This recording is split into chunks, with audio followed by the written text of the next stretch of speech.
ಇದು ನನ್ನ ಅನುಭವ ರಕ್ಷಣೆ ಹಾದಿಲಿ ಪ್ರತಿದಿನ ನನ್ನ ಹೃದಯದಿ ಎಷ್ಟೋ ಸಂತಸ ನನ್ನ ಸಂತೋಷಕ್ಕೆ ಉಂಟೆಂದು 4 ಕಾರಣ ಅದೊಂದೊಂದಾಗಿ ನಾನೀಗ ಹಾಡುವೆ ಕೇಳಿರಿ.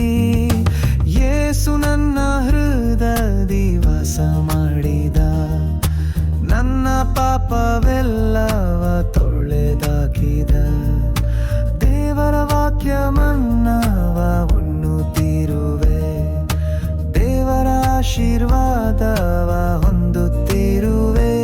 ಇದು ನನ್ನ ಅನುಭವ ರಕ್ಷಣೆ ಹಾದಿಲಿ ಪ್ರತಿದಿನ ನನ್ನ ಹೃದಯದಿ ಎಷ್ಟೋ ಸಂತಸ ನನ್ನ ಸಂತೋಷಕ್ಕೆ ಉಂಟೆಂದು 4 ಕಾರಣ ಅದೊಂದೊಂದಾಗಿ